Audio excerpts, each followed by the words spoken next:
Picture this. It is the middle of the harvest festival. The whole village is gathered. Drums are beating. Children are dancing. The elder's wife just brought out a fresh pot of egusi soup that smelled so good. Delicious. 3 Best men advice, nearly wonderful. fainted. It is a beautiful day. A perfect day. And then, out of nowhere, Kofi starts crying. Not the quiet, dignified kind of crying. Not even the polite kind where you dab one tear and people respect you. No. We are talking full, uncontrollable, chest heaving, snot flying, somebody call a healer crying. Wailing so loud the chickens scattered. So loud the elder's wife dropped her ladle. So loud that a child at the far end of the village tugged her mother's wrapper and asked, "Mama, is somebody being chased by a lion?"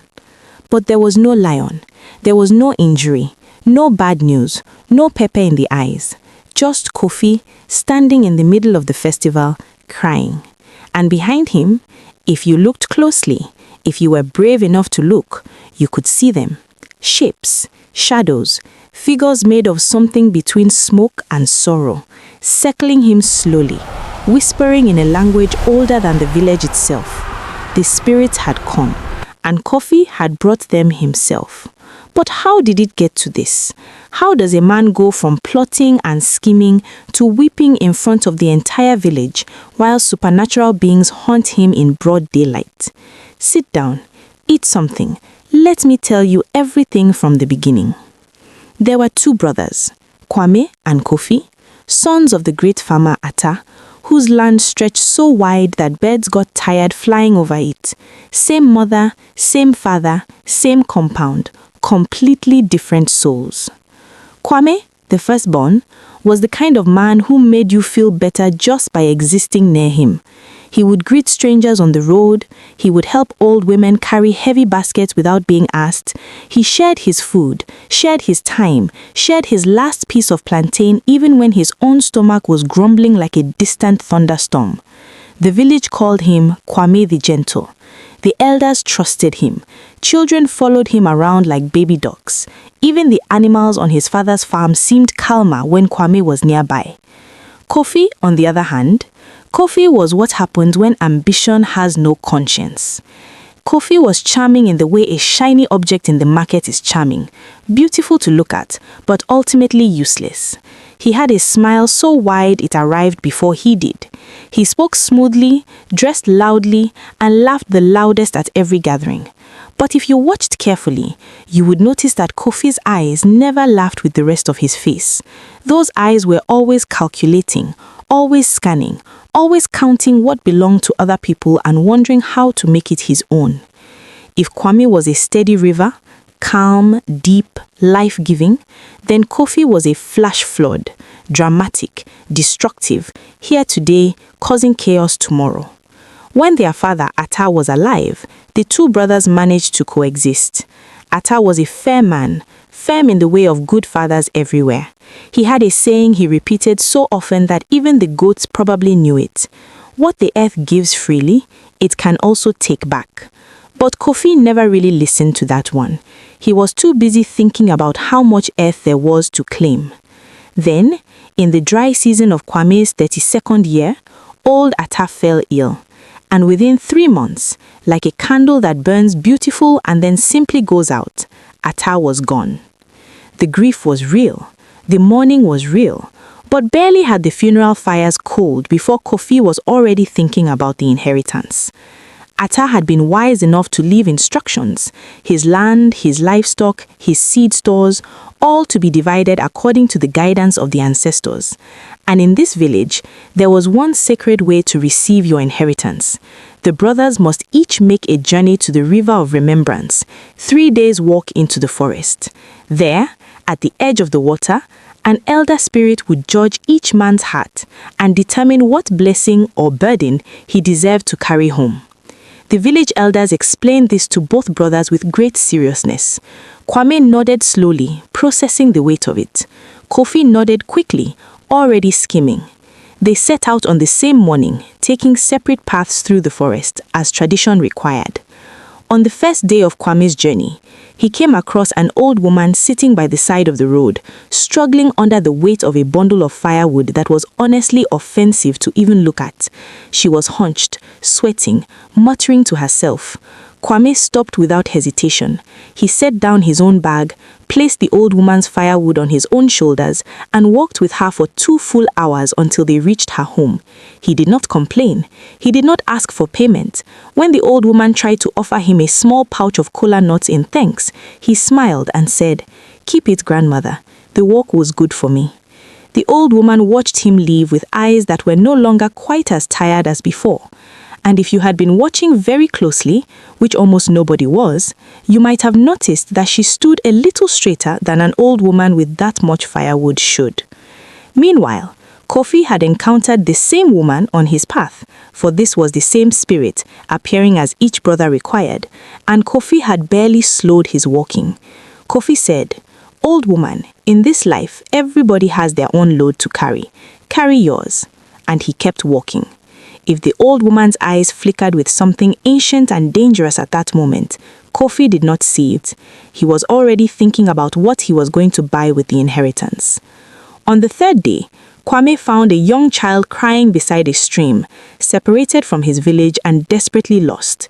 Kwame spent half his day leading the child safely home, arriving hungry and tired at his stranger's compound, where he asked humbly if he might rest and eat. The family, though poor, shared what they had. Kwame thanked them with a depth of gratitude that made the mother of the house feel strangely as though something good had just passed through her home. Kofi, when faced with the same lost child, asked which direction the river of remembrance was, got his answer, and continued on his way. The child watched him go, and something in the forest shifted. On the third day, both brothers arrived by separate paths at the river of remembrance. The air there was thick with something that felt older than words. The water did not move the way normal water moves.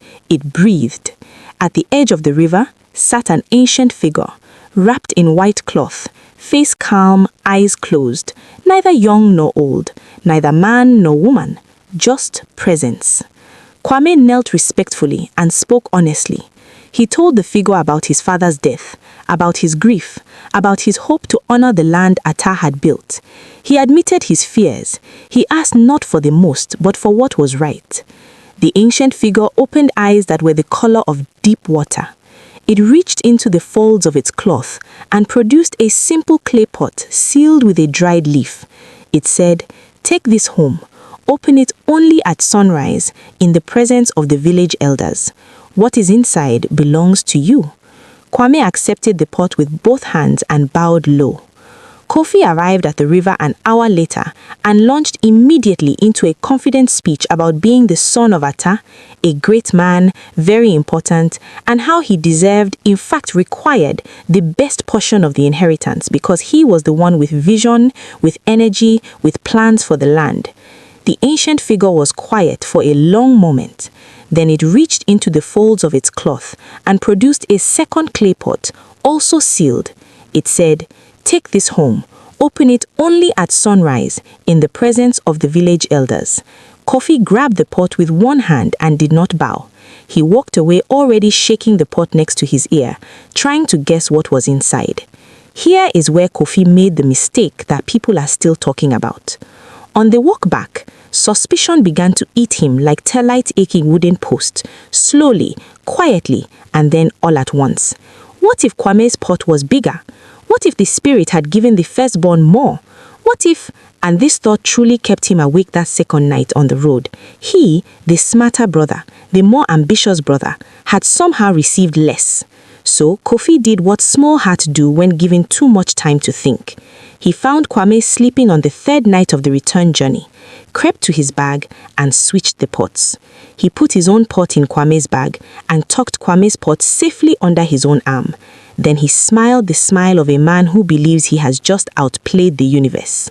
Wait, it gets worse. The morning of the village gathering arrived like a ceremony. The elders assembled. The village came out in their good wrappers. Drums played softly. It was the kind of morning that felt like it meant something. Kwame came forward first. He placed the pot, which was unknown to him, the pot Kofi had originally received, before the elders. At sunrise, the seal was broken. Out came seeds, hundreds of seeds, but not ordinary seeds. Each one glowed faintly, warmly, like tiny captured sunrises. The elder healer gasped. These were the sacred seeds of the prosperity harvest, last seen 3 generations ago. Enough to restore any farm, enough to feed a village for years, enough to make Ata's land bloom like something out of a dream. The village erupted. Kwame watched from the side, grinding his back teeth so hard you could nearly hear it. Then it was his turn. He swaggered forward. He placed the pot, Kwame's original pot, before the elders with entirely too much confidence. He even adjusted his cloth like a man about to be celebrated. The seal was broken. For one brief moment, nothing happened. And then, boom! The crying began. Not from Kofi's mouth, not at first, from the air itself, from somewhere between the ground and the sky, a sound like women wailing at a burial, but multiplied, layered, ancient, spiraling up from that clay pot like smoke from a fire that had been waiting years to breathe. And then the figures appeared. Shadows that were not shadows, shapes that moved against the wind, the spirits of every person Kofi had dismissed, ignored, or wronged on that journey. And further back, further than that, every careless cruelty he had ever committed, all of it returning in the form of weeping, circling, whispering presences. And then, because the spirits apparently had a sense of dramatic timing, the crying transferred to Kofi. That is when it happened. That is when Kofi started wailing in the middle of the harvest festival. Full body, undignified, audience having crying. Every time he tried to stop, the spirits circled closer and the weeping surged back harder. Every time he tried to run, his legs carried him in embarrassing circles back to the center of the gathering. The elder healer tried 3 different interventions. Nothing worked. The elders, after much consultation, announced what the spirits were declaring. The stolen pot had revealed the theft. The spirits of the river do not forget, and they do not forgive quietly. Kofi was given a choice: exile until he had made amends to every soul he had wronged, or remain in the village wearing the crying spirits like a cloak of shame for however long the ancestors decided. He left before sunrise the next morning. Some say you can still hear the faint sound of weeping in the forest on certain nights when the wind is wrong. Kwame planted the glowing seeds at the start of the rainy season. By the harvest, Ata's land had become the most abundant farm in 3 villages.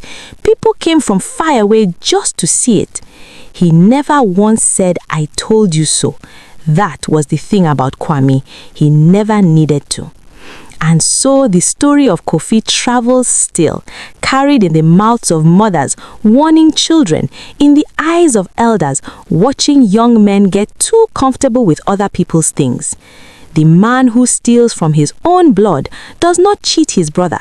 He invites the ancestors into his business. And the ancestors, my friend, have no sense of humor. What the earth gives freely, it can take back. And what it takes back, it sometimes replaces with spirits, crying ones. Aye, cool.